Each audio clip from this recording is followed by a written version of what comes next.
If you are a fan of the Dive Bar Rockstar podcast and would like to help support the show, there's a great way that you can do that and start a new fashion trend. We have a new merchandise page on the website which features t-shirts and hoodies that are available for sale on Amazon. Just click on merchandise in the top menu and all of the links will be there, or go directly to divebarrockstar.com/merchandise. Get started early on your Christmas shopping at divebarrockstar.com.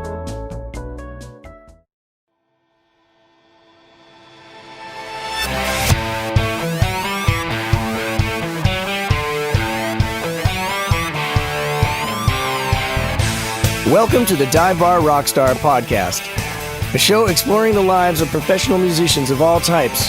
Touring musicians, recording artists, songwriters, engineers, bar bands, wedding bands, and anyone making their living in the music industry. Whether you've dreamed of being a professional or you already are one, this is the podcast for you. I'm your host, Eric Baines, and I hope that you not only find some entertainment here, but also some helpful tips, trade secrets, and ideas that will help you achieve your dreams. Well, it's election day, so I kind of understand if nobody gets to listening to this episode for a few days, because it's kind of a big day here in the U.S. of A, and it should be probably. So, and if you're out there voting today, if you haven't done the early voting, be careful, because man, the news just looks crazy, and it's just really, it's almost unrecognizable in a way, and. But no matter how it turns out, I'm hoping to be back next week and the week after that and the week after that, and offering you maybe some alternative listening material to whatever the news may be. So, and with that, my guest today is a keyboard player, music producer, and composer who I met years ago playing in a band in Denver, and he gave me a critique of my music at the time that really forced me to step up my game. So I'm really happy to be able to check in with him this week. He spent most of his career in New York, but he has just recently moved here to LA, and I'm very happy to have him in town. As a keyboard player, he's played with artists like Carly Simon, Phoebe Snow, the Buddy Rich Band, and he is a member of California Transit Authority, or CTA, which is a band with Danny Seraphin, who's the original drummer for the band Chicago. And they do Chicago music, but they also have their own original stuff. They've got 2 records out, so check that out. CTA, they're incredible. If you're a big fan of early Chicago or late Chicago, you really want to hear that band. As a producer, he's worked with many great artists such as Carly Simon, Judy Collins, Tony Bennett, Peaches and Herb, Phoebe Snow, Johnny Winter, and many others. He's also had huge success as a composer for film and TV. And that's what we're going to talk a lot about today. And some of his credits include Bodysnatchers, Dangerous Games, Wigstock, Ride for Your Life, The Vampire Murders, HBO's Cat House and Real Sex, a couple of my favorites, Tale of Two Pizzas, and he's written major show themes like the theme to the Rosie O'Donnell Show, Face the Nation, Extra, Jenny Jones Show, 48 Hours, The News with Brian Williams, the CBS Early Show, Judge Mathis, Oprah, just to name a few. He's won 6 Emmys and 17 Emmy nominations. He's won ASCAP's Most Performed Themes Award 3 times and many more awards. It's an incredible honor just to know him, and it's so awesome to have him on the podcast. So please enjoy my conversation with Peter Fish. Dive Bar Rockstar. I've known you for like 20, probably, I was trying to figure it out, like 21 years. But we see each other like every 10 years, I think. Yeah, it's sporadic, man. Yeah. And I remember the last time that we saw you after I was thinking about it, we did like 2 gigs in Indiana with CTA. Oh. And I think that was 2011. Was that Kokomo? Yes. Yeah. I remember we went to this guy's beer factory. Yeah. Right. Which was actually quite fascinating, and it never struck me that how much beer could actually be drunk by a person. It was just, it was amazing. And we were with California Transit Authority, which is Danny Seraphin's band, basically, but also you were in the band. And yeah, that's all my fault. That whole thing is all my fault in a good way. No, I love CTA, but it's all my fault. Well, do tell. Yeah, I know you'd want to hear this story. This is a good one. So I've known Danny since maybe 87. Wow. And over the years, we became good friends. Well, you were involved with Lyric, right? Yes. Okay. Yeah, band in Colorado. That's where I first met Danny and you. Right. So Yeah. Danny had come to the record label that I was more or less A&Ring at that time, called National Records, and had this band Lyric. But I had met Danny prior to that. But over the course of the Lyric experience, Danny and I got really, really close. And, just that general time period, I ended up doing a couple of tours with him, like jazz festival tours. It was more or less, loosely Danny Serafin and his All-Stars or something like that. And Cool. we played some Midwest festivals like in Milwaukee and Chicago and a couple other places. And so we were having a good time, like, friends, bandmates. We kept getting closer and closer. But that was late 90s, like 99, 2000, 98, 97, something like that. Right. And then that all kind of stopped happening. The record label closed. It was a bad time to start a record label, let's just put it that way. And it was a record label with aspirations. Ron Alexenberg was president of the label, and he had a long and, Ron Alexenberg signed Michael Jackson as a solo artist to Epic Records. So he signed the Isley Brothers. He signed Charlie Daniels, So Ron was kind of a legend. And so we, the National Records had a thought that it was going to be a major record label at a time where there was quickly becoming no such thing as a major record label.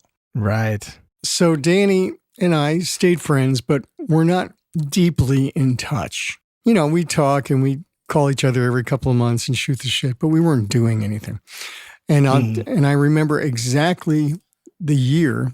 It was 2003, and I was in Florida at the time for Thanksgiving, visiting family in Florida. And I'm driving down the road Thanksgiving Day, and on the radio came some Chicago song. Obviously, it must have been one of the ones where, Chicago comes into different categories, one which is basically, rock and roll Danny Serafin Chicago, and one of which is John Foster, Peter Cetera, pop ballad Chicago. So it must have been the first, not the second. Right. And I'm listening to Danny play, and I'm going, I shouldn't say this guy is amazing. He's one of the greatest drummers of all time. And he's my friend. And I'm very, very proud of that. And I called him. And I said, hey, man, happy Thanksgiving. How's the family? How's the kids doing? Blah, blah, blah, blah, blah. I said, listen, Danny, I said, I was driving down the road and I heard you play, and it occurred to me that you're probably one of the 5 greatest drummers in rock and roll history. And I'm not even sure who the other 4 are, but let's just say, if I had to think about it, I could think of 4 more. I said, and it's a damn shame that you're not playing drums. Oh yeah, because at that time, how Danny and I were interacting in the 4 or 5 years in between that, Danny had taken a liking to investing and producing in Broadway shows. Right. So he had called me a couple of times to become an investor. And when I say an investor, I don't mean, hey, take your spare $2 million. Of course, that would be funny. But it's like, if you have 10 grand that you want to play with and, get into this thing with me, it might be fun. So it was that kind of investing. And, and so I had done a couple of things like that with him. And I'm thinking to myself, so I get on the phone, I said, what are you doing, man? You're sitting there and you're trying to make some money investing in shows and hoping that one of them will be a big hit. And you're this big, big time Broadway producer. I said, but you're Danny Serafin. You're one of the great drummers of all time. And he's like, oh man, that's done. That's over. I don't even practice. I don't even play. I haven't touched a kit in 3 years. And he's going on like that. And I said, bullshit. I said, tell you what we're going to do. I said, I'm going to call you like once a week. I said, I've been to your house. I know you have a 3-car garage. I know you only have 2 cars. So why don't you go set up the drums in the 3rd bay? And why don't you start shedding a little bit? And when you get your act back together, we're going to form a band. And he said, blah, blah, blah, blah. I'm not going to do that, blah, blah. I said, okay, talk to you in a week. Bye. And so, like a week go by and I call him. I said, so Danny, did you take the drums? I said, oh man, shut up. Leave me alone, blah, blah, blah. But literally every week, and if not necessarily every week, every 10 days at most, I would call him and go, hey, so how's that practicing going? Oh man, So then it gets to be like, that's so cool. months of this stuff. And one day I was living in Manhattan, New York City, and I was shopping in the grocery store. I thought, Jesus, I haven't called Danny in 10 days. I'm going to call him right now. And I called him from this grocery store in Manhattan. I said, so, did you take the drums out yet? And he goes, well, actually. And I thought, I got him. So that was like in June or July of the following year. I thought, oh, this is good. This is really great.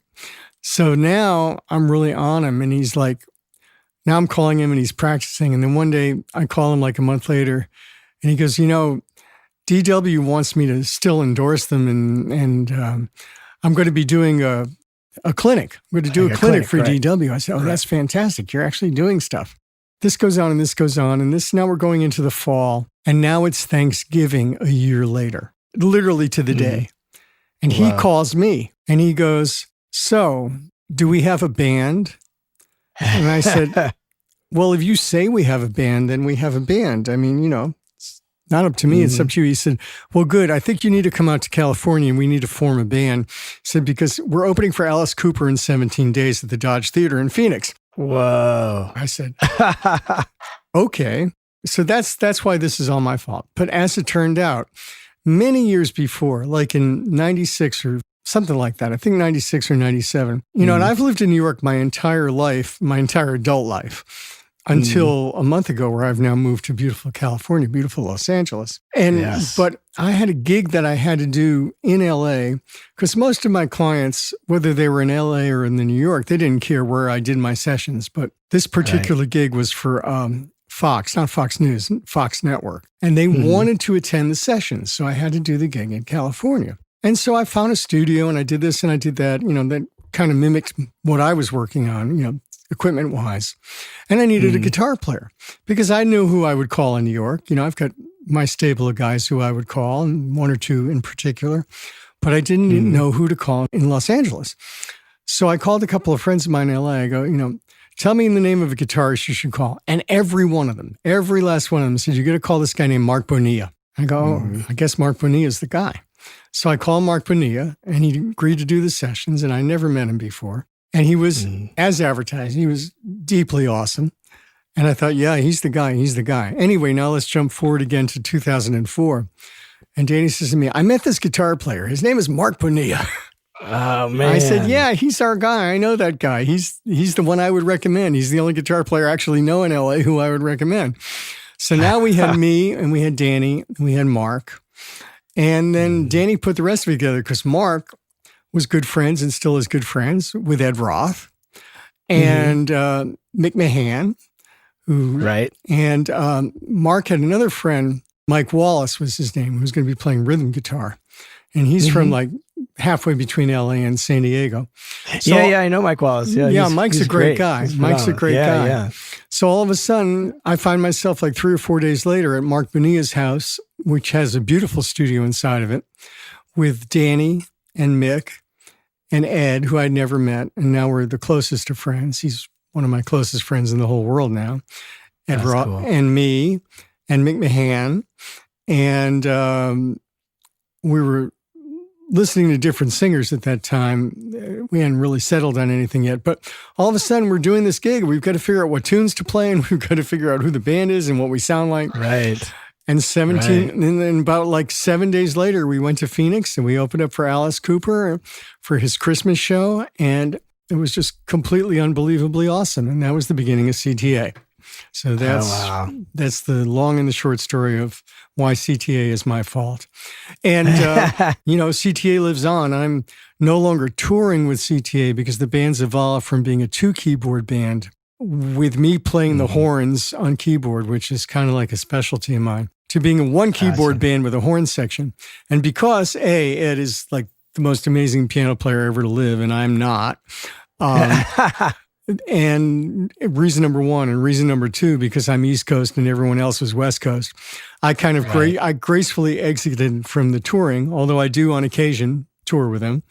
And we have now made 2 records, and I was on both records, and I have tunes on both records and all that. So I think I'm either a non-touring member of CTA or an honorary member of CTA at this point. I'm not sure. I'm not sure which is actually accurate, or maybe Wow, I'm that's cool. neither of those. And so, but on the other hand, I got invited to a band dinner the other night, so I thought, oh, okay, there you go. maybe I'm in the band. So, That's cool. and the personnel has moved around a little bit. So now Travis Davis is playing bass, and Mick is not, and Larry Braggs was the lead singer for a very long time, and now he is not. And it moves around a little bit, but the core guys, which are Danny and Ed and Mark, and then Travis too, because Travis has been with us a long time, or with them a long time, they remain the core guys. And that's cool. Better group of guys you couldn't find, so it's a good thing. And when you did that first show, were you doing Chicago tunes like right off the bat? We were doing some Chicago tunes. We were doing some non-Chicago tunes. It's so long ago now, I don't really recall, but I do recall one of the coolest things about the show is they brought us on stage with Alice and his band at the end,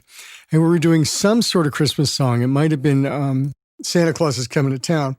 And I was playing B3, and I was like, the B3 was on this riser that was so ridiculously tall. I was up higher than anyone else on the stage. And I'm sitting in the back row, and Danny's on a riser, and Alice Cooper's out front singing. And I thought, this doesn't suck. This is really cool.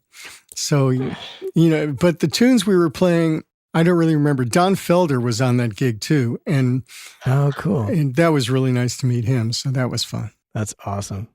So you mentioned you just moved to LA, and what brought you here? You've been here 2.5, 3 weeks? Yeah, it's actually almost a month. I got here on September 20th. I moved to New York when I was,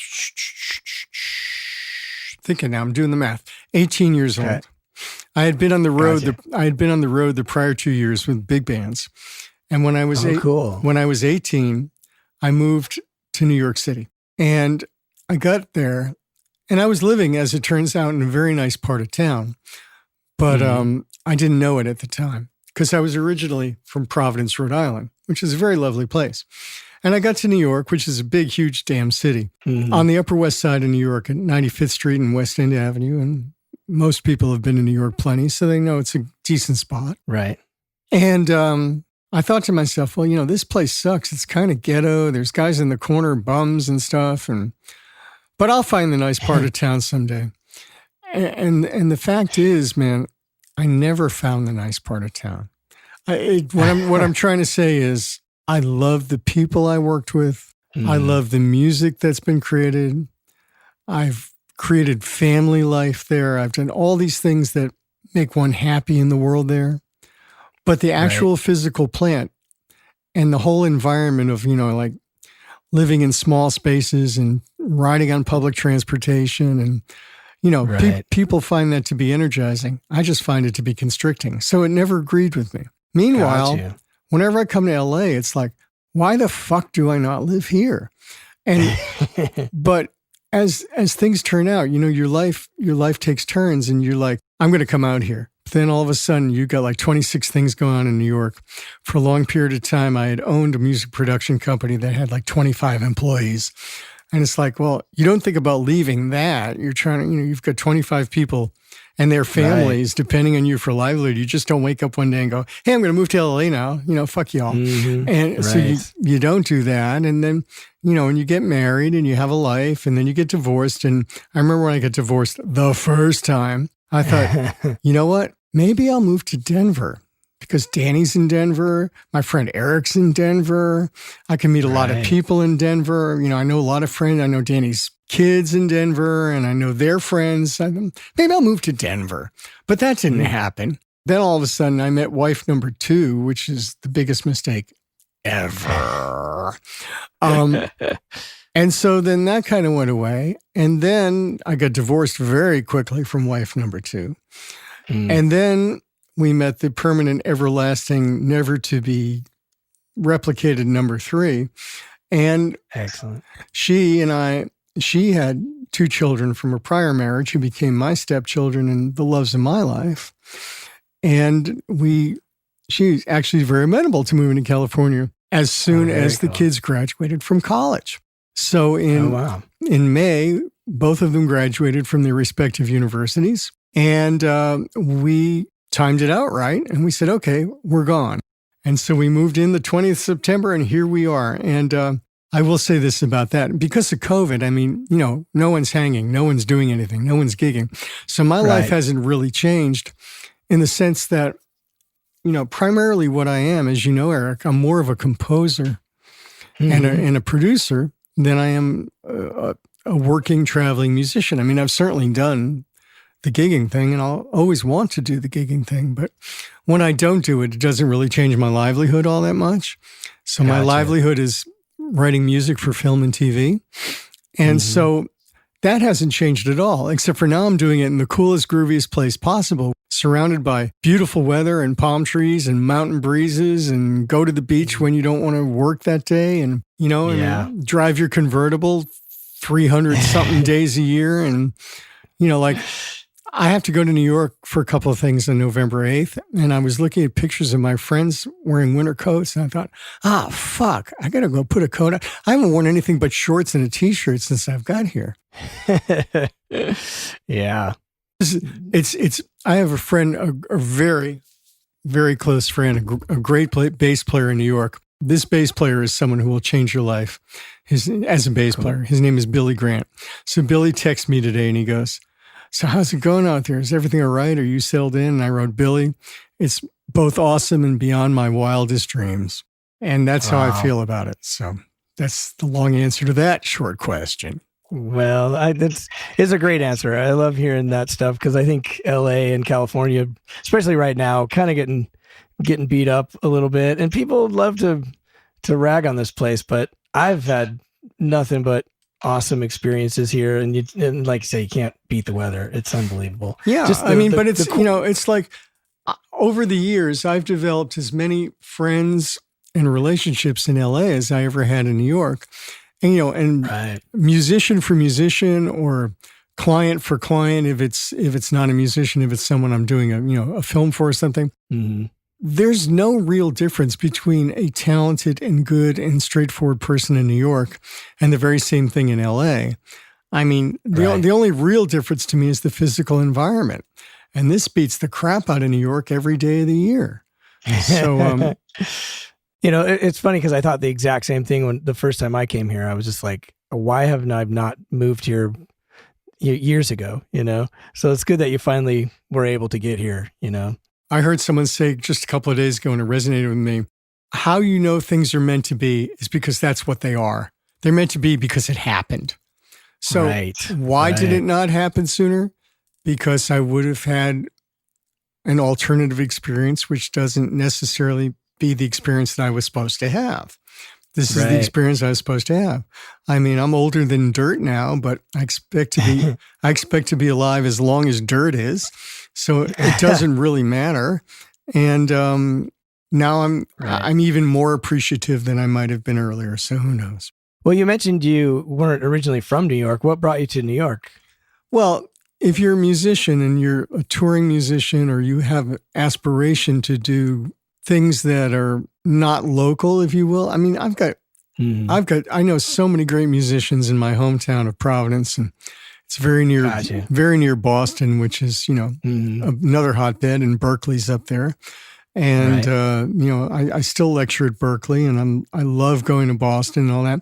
But if you don't want to be that guy in that small environment, you basically have two places to go. One's New York and one's LA. And at age 17, it didn't occur to me that I might not love New York. Right. So, I was on the road, and I was getting ready to get off the road. And I thought, well, I'll go back to Providence. I was living at my brother's house at the time. I'll go back to Providence just to get my bearings, but I'm not going to stay here. I'm going to go somewhere. So it was either LA or New York, and I picked New York because I guess I could drive there. Because Providence to New York is a 3-hour drive, and Providence to LA is a 5-day drive or 6-day drive. So it's kind of easier, Right. But absolutely. Again, geography plays a large part, So you were on the road at 17. That's pretty... No, actually, I was on the road at 16.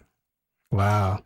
Just 2 months after my 16th birthday. Jeez. Yeah. So you got started early. Did you go to music school? I did not. I'm a high school dropout. Oh, yeah. Wow. Yeah. Because listening to your compositions, you'd never believe it. They're just so deep harmonically. Well, you're a kind person. Thank you.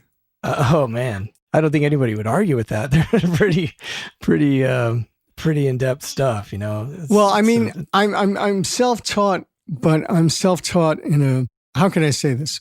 When I was a teenager prior to going out on the road, I studied with probably the two greatest influences that I could have who were based out of Berkeley. And so I was studying with Berkeley professor types, just not at Berkeley. Right. You know, so I'm not self-taught in the sense that I'm not like, you know, and I don't mean to compare, but I'm not like Paul McCartney or someone who doesn't read music. I read music. I teach harmony. I understand harmony. I understand theory. I'm fluent in every possible scale known to man, all that sort of stuff. Chord theory, melodic structure, contrapuntal harmony, pointillistic harmony, whatever you want.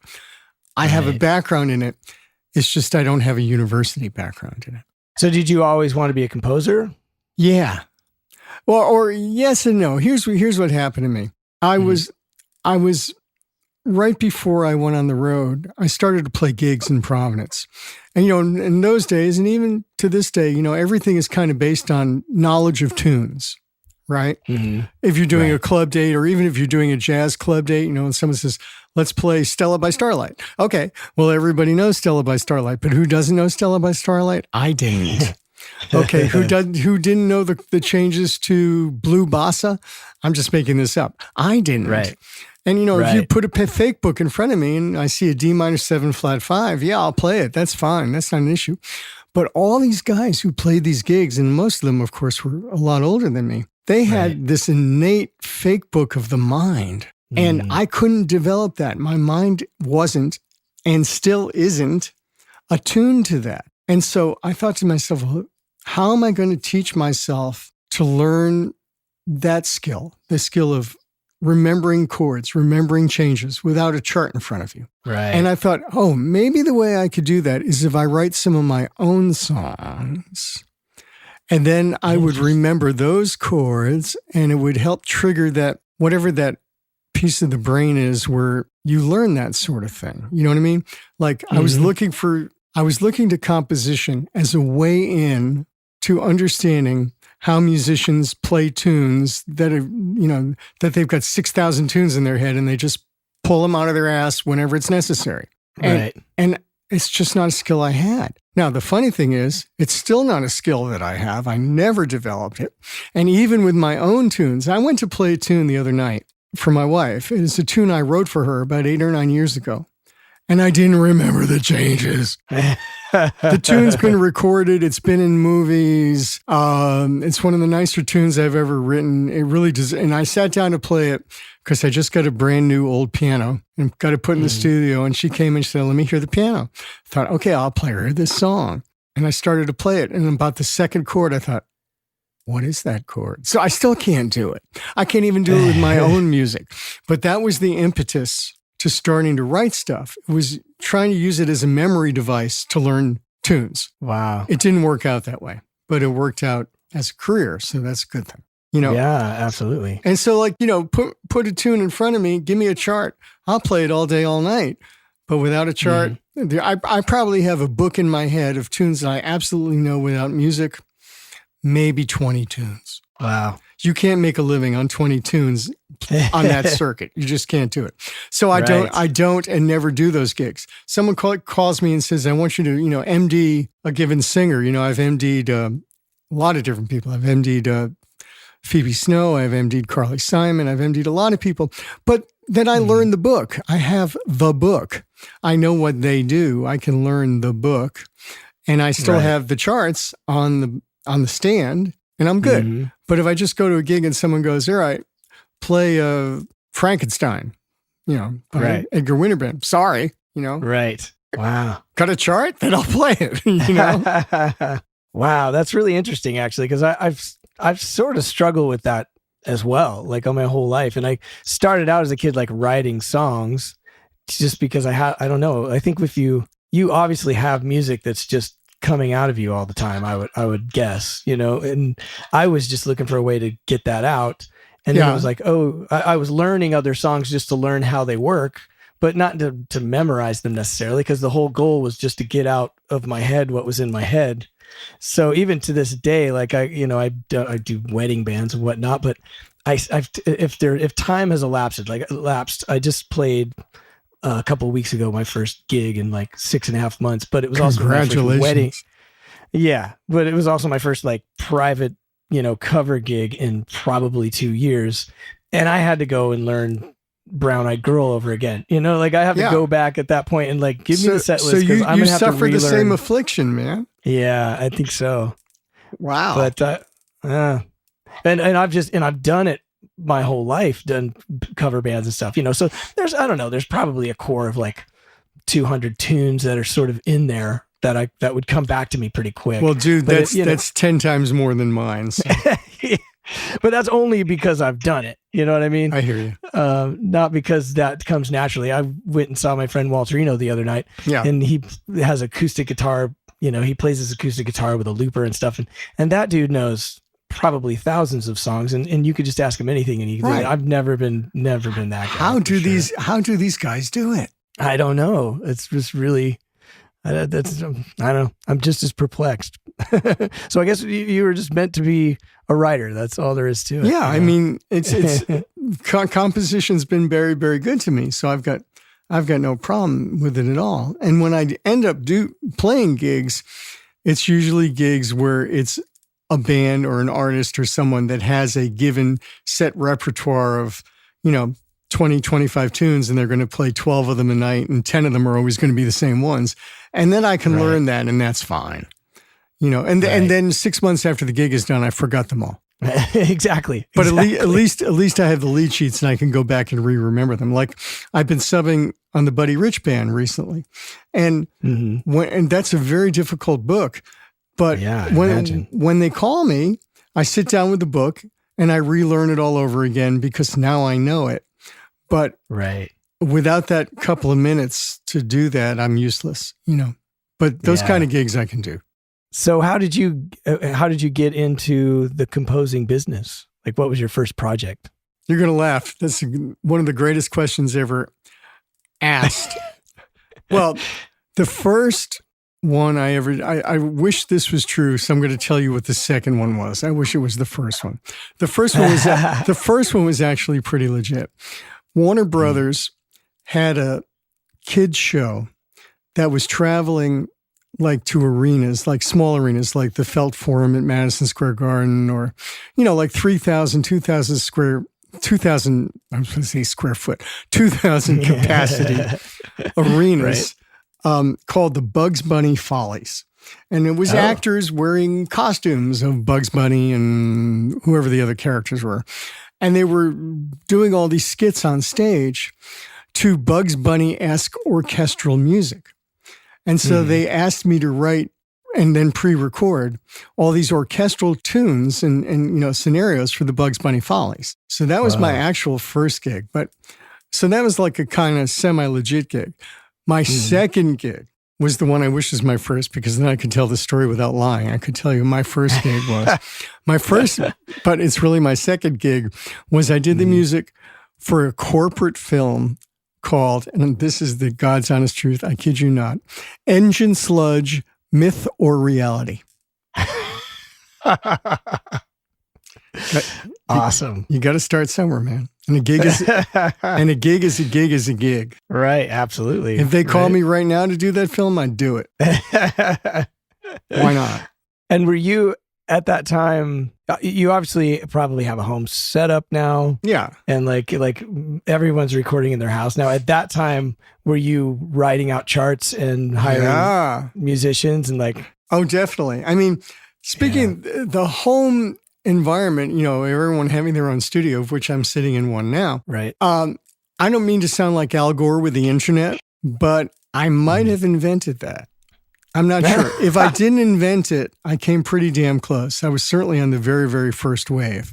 But to answer the question, and I'm happy to tell you about that, but to answer the question you actually did ask, I mean, they would give you a gig, whether it was the Bugs Bunny Follies, where they would describe the scenes and how long they would run and what the characters are going to be doing. And then you would write out charts, and you would hire a recording studio, and you would hire the guys, and You would go in there and record the shit, and then you would mix it in the studio and all that. Or whether it was Edge and Sludge Myth or Reality, where you would go to the video editor's suite and you would take counts in the film. You would put the film in a flatbed and you would note, how many frames, and there was all these conversions, like if you're on frame 6,482, that's actually 3 minutes and something into the film. And you would do all that, and you would take all your notes, and then you would write to your handwritten notes. And then you would go into the studio and hope that you had counted right. So there was a lot of math involved and a lot of paper involved. And then, of course, over time, it turned into something else. I'm a rock star. I have to confess something. I love books, but I don't love reading.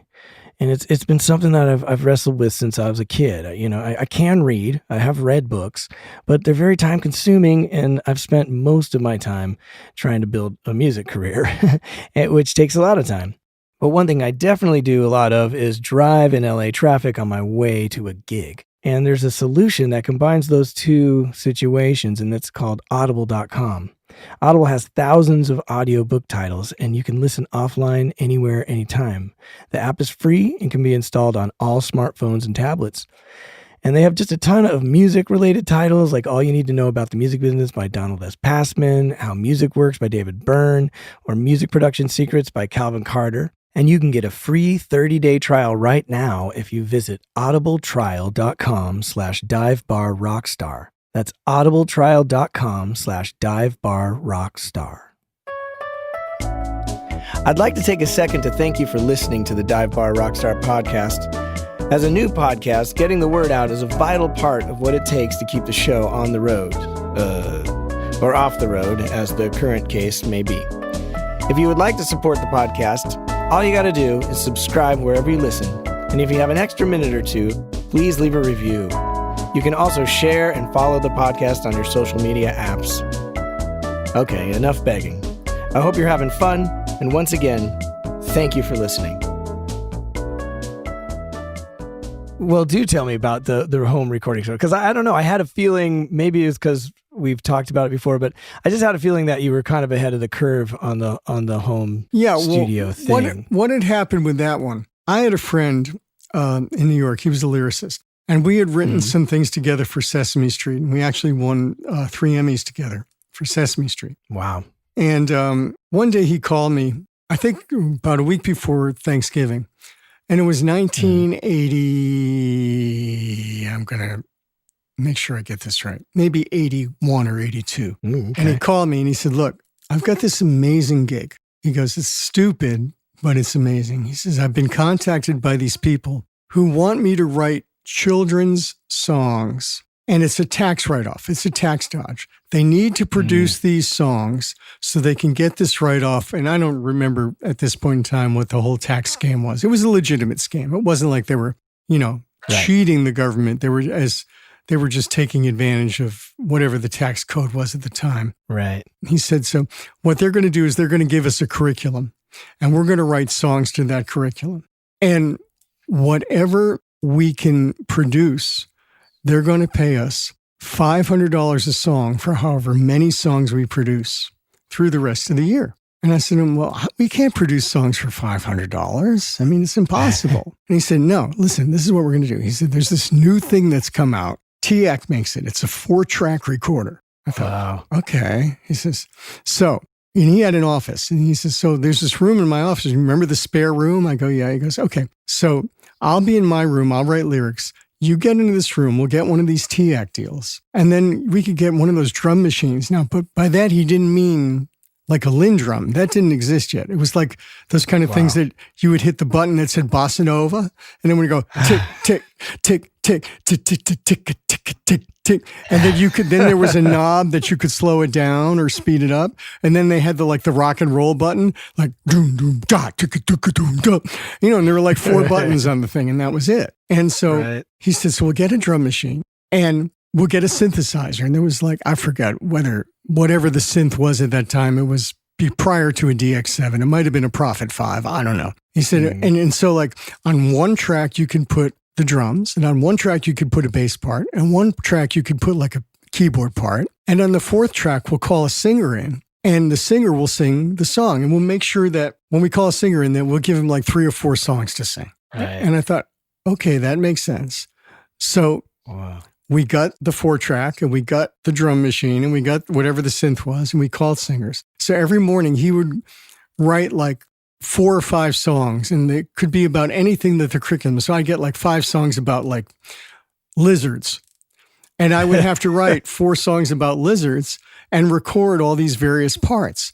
And then at the end of the day, I would call a singer in to sing 4 songs about lizards. So by the end of the day, we had finished 4 songs and I was paying the singer like $100 a song. So the singer made $400, leaving $1,600 left for us to split. So we each made $800 a day from like Thanksgiving Day through Christmas, which in 1982 was a lot of money. And so that's like $800 times like, say, 40 days. So we each made like $32,000 in the month of December. Jeez. Writing and producing these songs that would never see the light of day. And I think that was the first home studio. I mean, it was in an office, but it was the same concept. Right. Because up until then, it was like, dude, you got to go rent the room. The room costs $2,000 a day. There's your entire budget. Right. And he said, no, there's another way to do this. So I gave him credit for that more than me because he kind of figured it out. And now you have probably a pretty elaborate setup. Yeah, it's actually, it's very old school in many ways and very modern in other ways. Because I was one of the first synclavier guys. Oh, yeah, cool. And I'm still one of the last synclavier guys. So right now I'm staring at my synclavier. Actually, it's behind my back. But if I turn my head, I'd be staring at my synclavier. So I still program and sequence everything on a synclavier. And then I run it through, completely up-to-date Pro Tools system to use for the DAW and the mixing. And I have both virtual and outboard synths. And I have my grand piano and so on and so forth. And it's quite elaborate, but it's not it's unique. It's in and of itself to itself, because I keep waiting for something that the synclavier can't do, and I haven't seen it yet. So I'm sitting here. I know when to hold him and when to fold him. So right now I'm holding him. Right. Yeah. If it ain't broke, don't fix it. Yeah, exactly. But, I mean, the synclavier was so far ahead of its time that it's still ahead of its time. So it's just that there weren't, at its peak, there were 300 owner-operators. And now there's probably, I don't know, I'm going to guess, I know 1 or 2 others. I'm going to guess there are maybe 10 of us in the world. So we'll see what happens. I mean, and I can program and I can model, I can do everything I want to do inside of Pro Tools. I know that world. I know Pro Tools as a sequencing environment very, very well. I just don't like it as much as the synclavier, so I stick with the synclavier. And so how often do you think you use outside musicians now? Well, I mean, that depends on the project. Depends on the budget. Right. Depends on a lot of things. There's certain things I'll never call, musicians for again. Strings are kind of like, you don't need it. French horn, you don't need it. Right. Saxophones are still a little dicey to me. Guitar, depending on the environment. I mean, I could play you some Spanish guitar stuff that I've done that would just make you sad that it wasn't a guitar player. Wow. But other types of guitar, not so much. I mean, guitar's touch and go. Bass, I'm sorry, Eric, it's not all that often. It's just not all that often. But, on the other hand, I live for bass live. I mean, live bass playing is something I could never do without. But in terms of recording, I'm a pretty good bass player for someone who's not a bass player and doesn't play bass at all. I fake it extraordinarily well. So, and drums kind of like the same thing. I mean, you can't get that live environment, that live drums, big live, all sorts of room overtones swirling around. You can't get that. But you could program your ass off pretty well. So it depends on what the goal is, what the need is, Right. So it's really one of those it depends things. I mean, if I had my way, every budget would be $75,000. Every session would be only live musicians. But on the other hand, I don't have my way. Well, I'm just as guilty as everyone else. I mean, I think that's kind of really the point of this discussion anyways, is that no matter what you play, you kind of need to play something chordal, even as a bass player. So I do a lot of licensing stuff as well, where I'm just sitting in my studio. The last batch of tunes I did was a bunch of heavy metal stuff, all programmed. I play guitar, I play the bass, and before that I did a bunch of yacht rock tunes, and I'm playing the keyboards and playing everything. And it's, so it's just kind of how it works now. I can't be mad about it. No, you can't. Especially, and then, blessedly, every so often I get the gig where they go, yeah, and we'd like a symphony orchestra. And you go, oh, okay. And then you decide on the budget. Are you recording the New York Philharmonic, or in this case now, I guess the LA Phil? Or am I going to Bratislava for the Bratislava Symphony Orchestra, which costs, $1.30? And they're still great, So, but every so often you get those calls that everything needs to be or should be live, and it's a very happy event. Well, just a nerdy question. What sample and bit rate do you usually use? 2448. Yeah. Yeah, in general. Cool. I mean, the synclavier can go up to 100. But, wow. But in a practical world, 2448 is a nice, solid place to be where everything sounds good. Look, maybe people have better hearing than I do, but it sounds pretty much the same going in as it does coming out. So that's all I really care about. I don't hear any loss of fidelity. Yeah, me neither. But I still, maybe 30% of the time someone wants that, and I just wonder. I don't know how big are your hard drives? Like what, Well, should I amp everything up because I need to change, or just, that still seems like a standard. Yeah, it's a standard. And, the hard drive size doesn't really matter. Just get another one, man. Yeah. Yeah, exactly. Right. Everything's external drive. Actually, I'm running 4 FireWire drives at once right now. I also have a portable system where I record. I'll produce records in the field or record people in the field. And then I'm just running your basic, 2 terabyte drive, plug it into USB port, and away you go, And are you Mac or PC? Oh, I'm Mac. Yeah. And, and I don't really care. I'm not a Mac snob or anything. I actually, I don't have an iPhone. I have an Android phone. I don't watch Apple TV. I'm not an Apple guy, but it's just, if you've been in this business long enough, everything gravitates towards Mac. Not to say you couldn't do it on PC, but it just seems to be the place to be, and I've been there for a long time. But I don't care one way or the other, as long as it works, So when you get the call to do a film, could you kind of break down just sort of how the whole process works? Yeah. First, the guy calls you and he wants to hear his exact film in your repertoire already. He goes, play me stuff like what I want. And then you have to say to the guy or lady, if you had what you wanted, you wouldn't need me to write it. And they go, oh yeah, but kind of like what I want. And so then you try to send them cues or movies that might have some sort of simpatico to what they're looking for, so they can feel confident hiring you. Then, if you're lucky enough to get hired, then you get hired, and then the process begins. Now, what I like to do is I like to spot the film with the client, that is, go over it end to end and let him describe to me where he or she wants music and what type of music he or she wants. One of the things, though, I've recently done, which was really successful, I realized that I actually did have a lot of stuff like what this client wanted.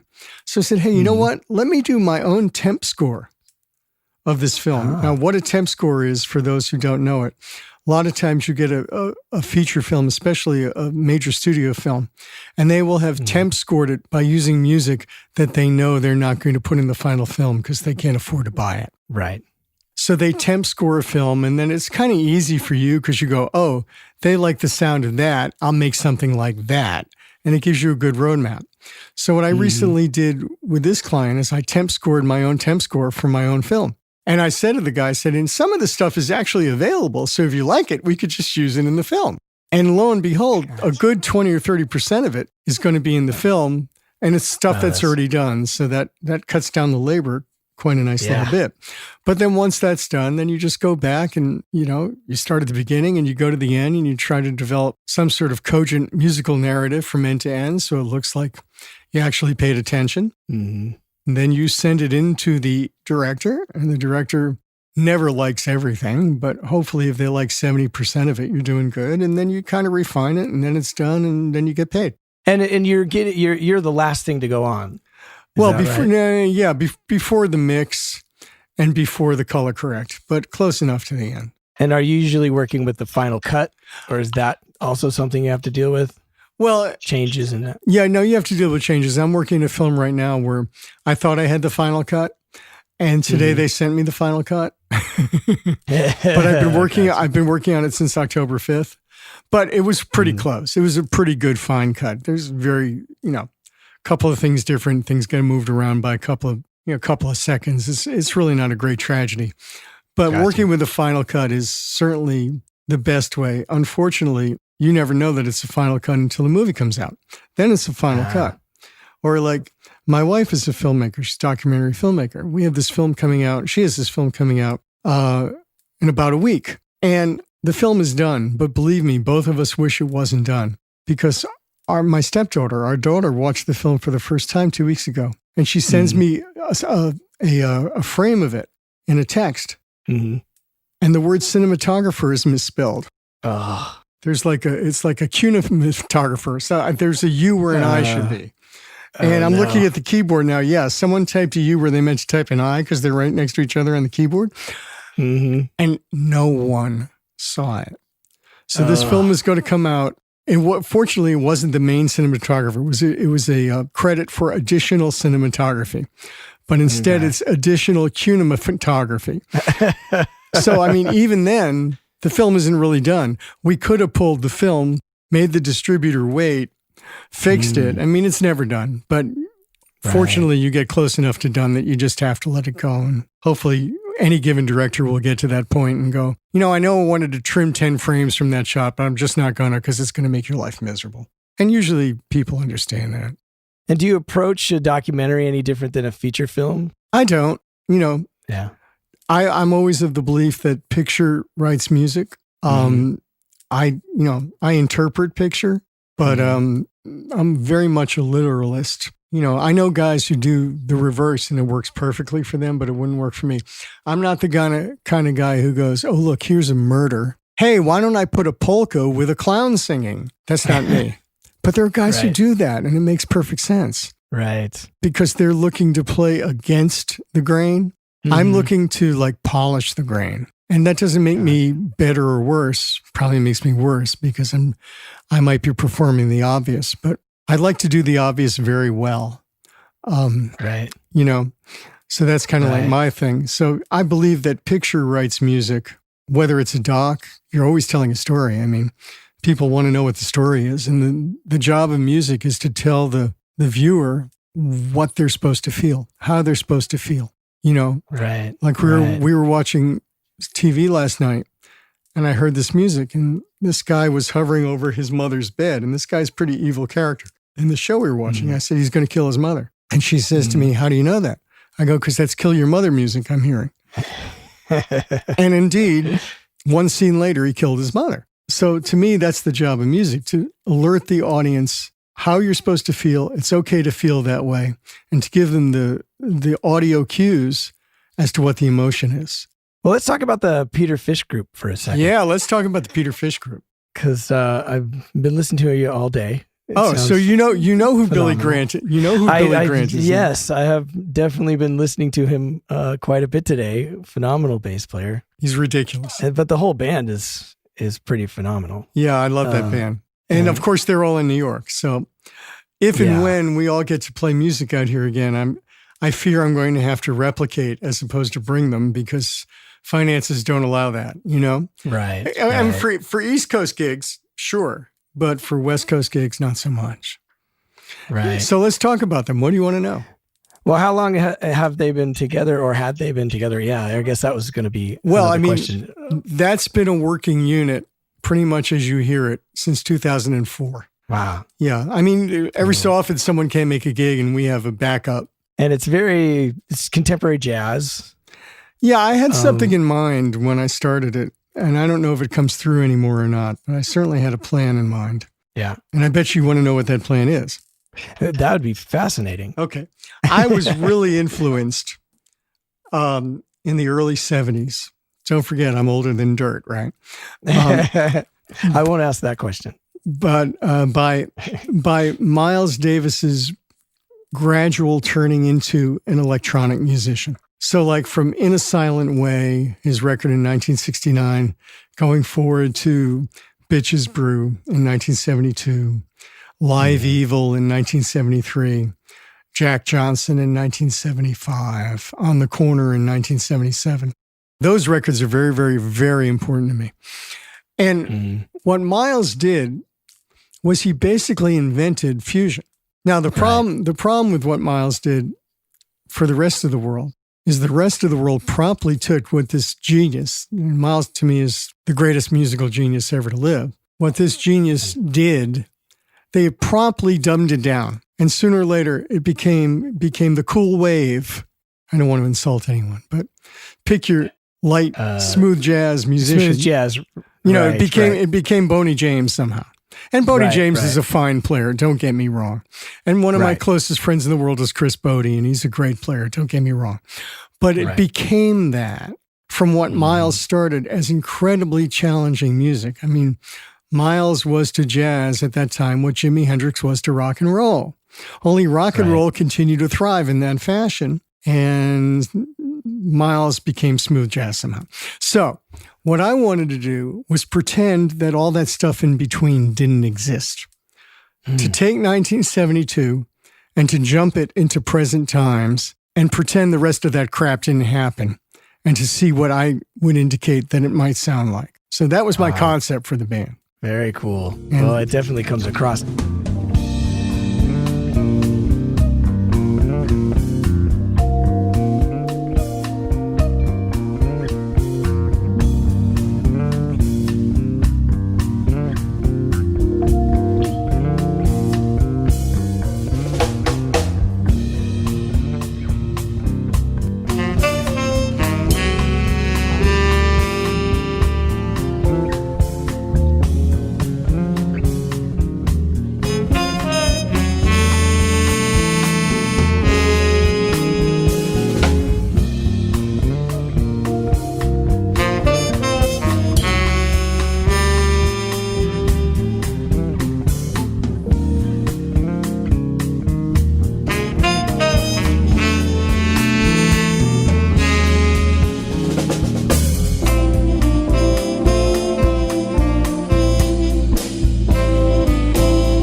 And you wrote all the songs, or do you collaborate with the band? Or no, I mean we have one tune that we haven't recorded in our book that the saxophonist Ben Drazen wrote, and it's a really good tune, but we haven't recorded it yet. And honestly, the sad secret, and it's not much of a secret, is that I'm not really that good a piano player. I'm an okay piano player. I'm okay, but I do think I'm a good writer. So I want to showcase my skill, and my skill isn't necessarily playing piano. My skill is the writing. So primarily and probably when we record again, we now have about a book of about 28 tunes, and they all stand the test of time, I think, or at least most of them do. And so, we'll get around to recording more of those before we record anything by others. So I also love the fact that you number all the songs rather than name them. So we're up to number 28 now. And people go, why do you do that? And, there's a double answer to that. If I call a song Springtime in the Andes Mountains, well, there you are, right? Springtime in the Andes Mountains. And you put yourself in that place, but maybe that's not what the song means to you. But if I call the song number 12, well, you get to put yourself in your own place. Right. So, and the other answer, which is less cerebral and more flippant, is like, it was good enough for Beethoven. He had Symphony Number 5. Right. So if it's good enough for him, it's good enough for me. I don't see, if you have a song that's got lyrics, you know what I mean? If you got a song that's called "I Love You So Fucking Much I Could Shit," and as long as that lyric is in the song, I understand why you're going to call a song "I Love You So Fucking Much I Could Shit." But if you're doing an instrumental song, you might as well call it number 29, because what does it really mean? The listener should put themselves in whatever place they want to be in when they're listening to your song. Oh, that's brilliant. But I did notice, so Then and Now, is that the latest record?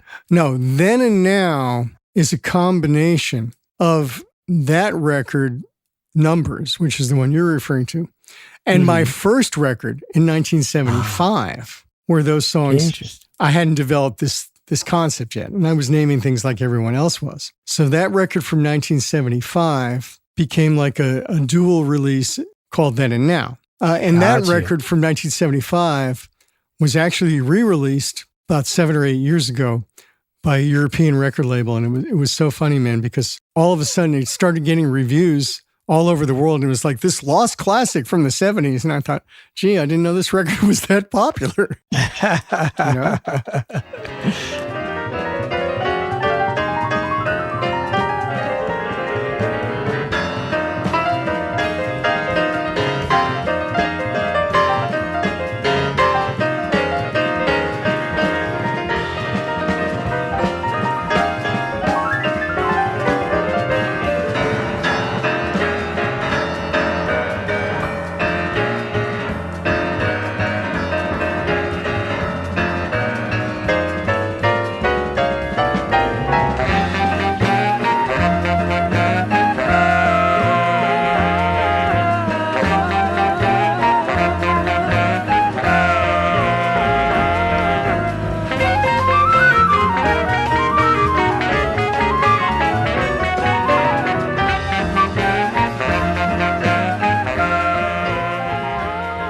Well, it's very cool, because I don't know that we have a lot of that kind of music out here anymore. Or you have to search. All the clubs that used to, well, all the clubs are closed now, but all the jazz stuff is kind of one by one gone away, you know? So I wonder. Well, this too shall pass. You mean the COVID? Yeah. I mean, not only the COVID, but you know what? You live long enough and you realize whether it's, COVID is an extreme. Obviously, this has not happened in any of our lifetimes unless we're 103 years old.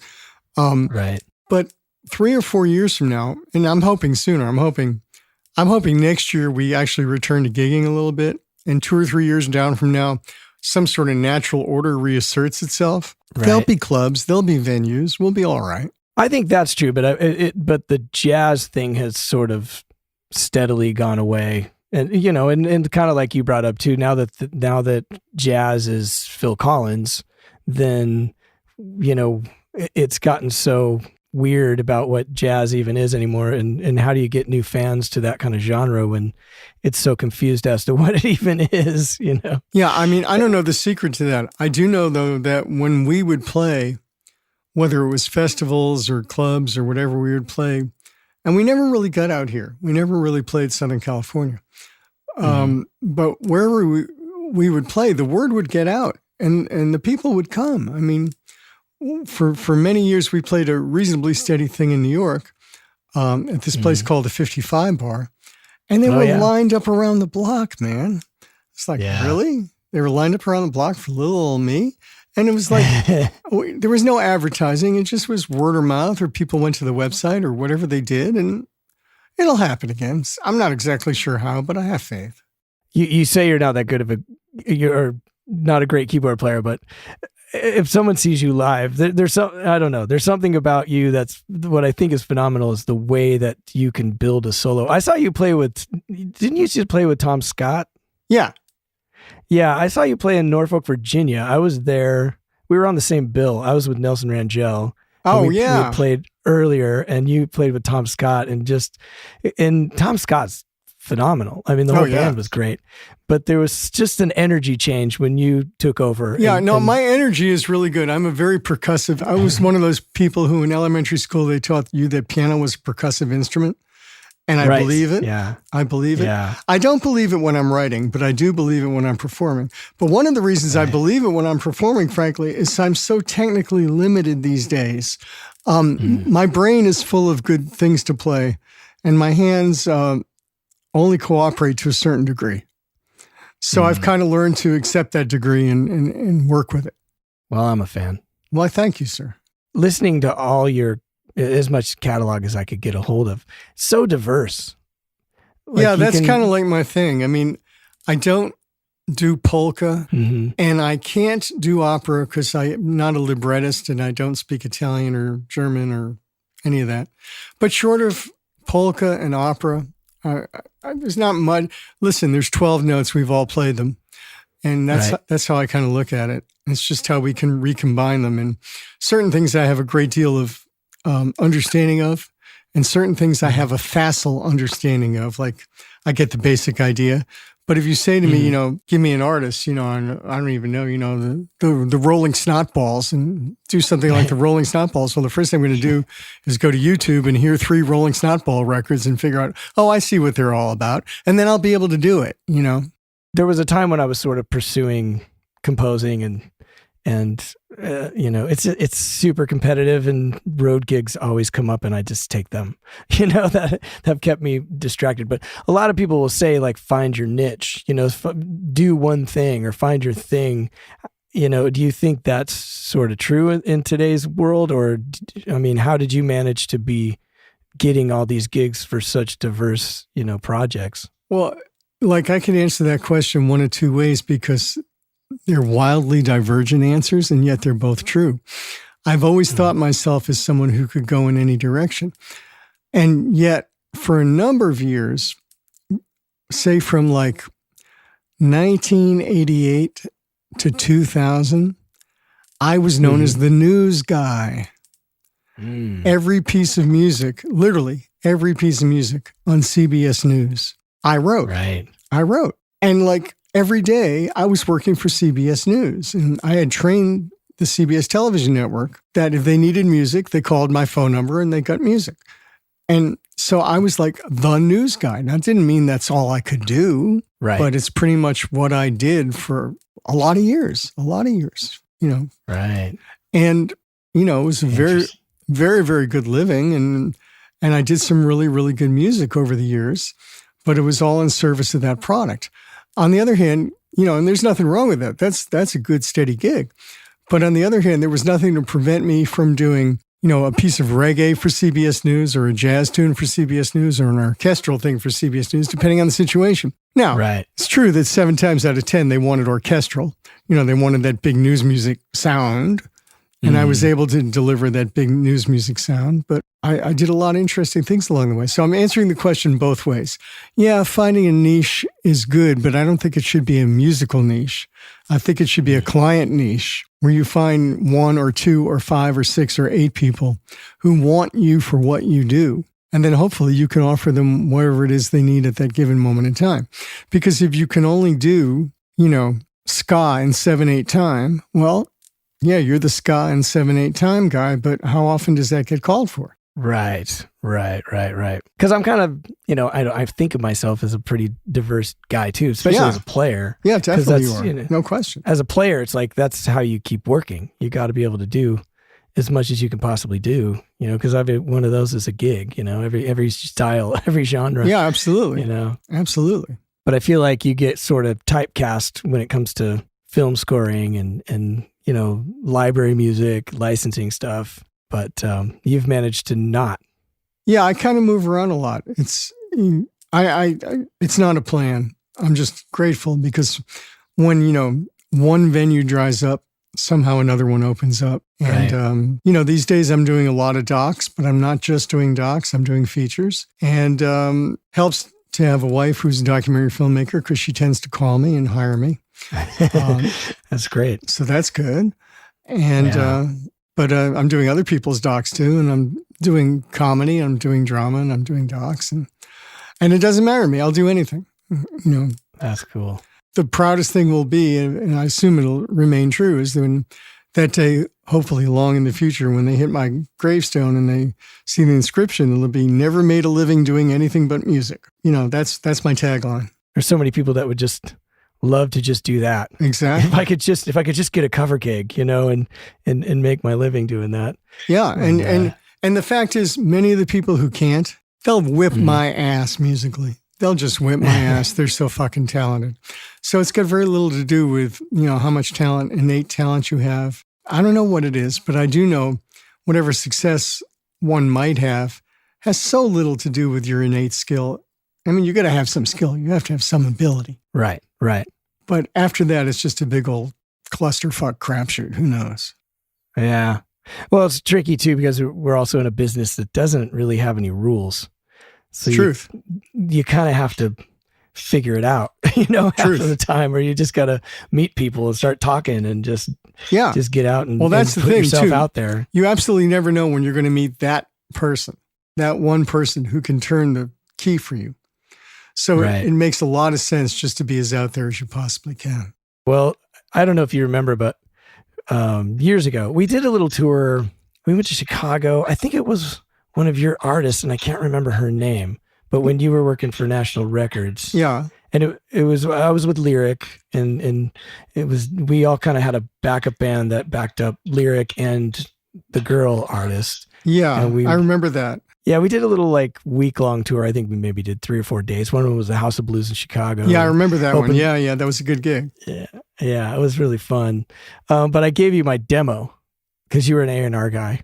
Yeah. And you emailed me back a response after hearing it that I literally I printed it out and I kept with me probably right up until maybe I just moved into this house 2 years ago. Probably when I moved into the studio and stuff, I finally got rid of it. But I shudder to ask, was it because I was so evil or I was so nice? It was very kind, but brutally honest. but in a way that I so appreciated, because I needed it. And the gist was this music is, and I was kind of doing smooth jazz at the time, and it, probably it wasn't good, and it was just something to the effect that your music is just too happy. You haven't lived. You got to get out of Denver, Colorado, and go see the world. You know what I mean? And so I kept it with me a long time just because of its just sheer honesty, which you don't often get in LA. That I know you've been in and out of LA a lot, so you probably know this, but it's a little different in New York, where New York, they're anxious to tell it to your face sometimes. But in LA, it's just, oh, okay, we're going to go in a different direction. There's never any, you just don't get the gig back or whatever, and then no one ever tells you why. But anyway, the point is, but I kept it because it was honest, and it gave me sort of a guide to at least something I need to do to get myself on a level that someone like you would appreciate. And so I kept it up until probably a year ago. And so anyways, I just thank you. I appreciate that. Oh, man. You're a person but now I'm feeling bad. I should have lied. No, it was very, well, then I wouldn't be where I am probably. I don't know. Then okay. I mean, it was very polite, very kind. It wasn't like you were using, awful words, but it was also extremely true. It proved to be true over the years too. That's probably why I kept it, because I could go back to it and say well, I have done this and this, but at any rate, I've always appreciated it. So it was really cool when you hit me up on Facebook the other day, said you're moving here, so maybe we can hang. And, and we're doing this virtually right now, but we must do the hang. You got to come up and see my very unique setup up here. That would be awesome. And I really appreciate you doing this and taking the time. You bet.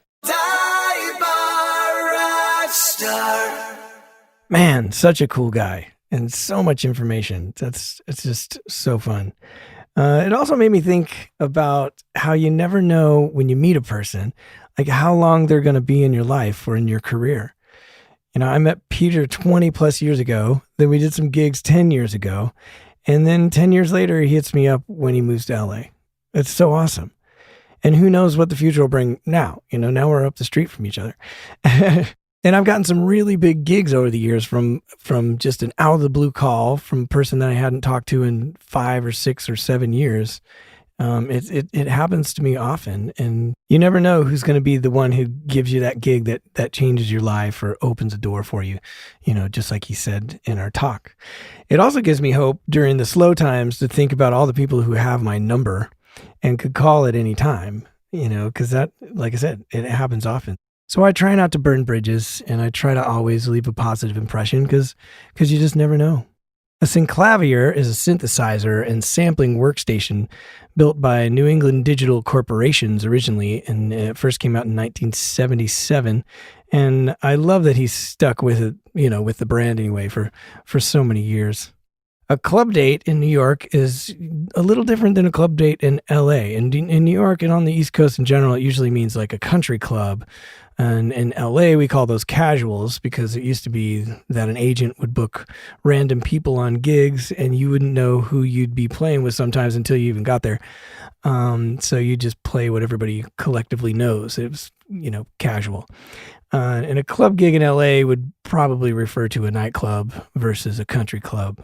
At one point, he mentioned John Foster working with the band Chicago, but he meant to say David Foster. His wife's documentary is called There She Is, and it's on Amazon right now, so go check that out. And I'm not smart enough to explain bit rates and sample rates, but I know that the most common sample rate is 44.1, which is a typical MP3, and that's what most people use anymore to consume music. And it's kind of what it all ends up being for the final product. I found that to my ears, a sample rate of 48,000 samples per second sounds better even after compressed down to 44.1 for the final product. I do, on occasion, run into clients who work at 96K, and I can't really tell the difference, and it takes up a lot of hard drive space, and so I don't really think it's worth it to switch over for myself. But the most common bit rates are 16 and 24. Well, I hope you learned a lot and you had a really good time listening. I'm a dive bar rock star. Wow, you've made it to the end. I'm hoping it's because you completely enjoyed yourself and are now filled with knowledge and inspiration to move forward with your dreams. If that is the case and you would like to stay informed of new episodes, live events, and general news, please go to divebarrockstar.com and sign up for the mailing list. If you have any questions, comments, corrections, or complaints about anything you hear on the show, please email me at fanmail@divebarrockstar.com, and you may even end up on the show. We at the Dive Bar Rockstar podcast, with all of our hearts, thank you for listening, and remember, it's all about dreams.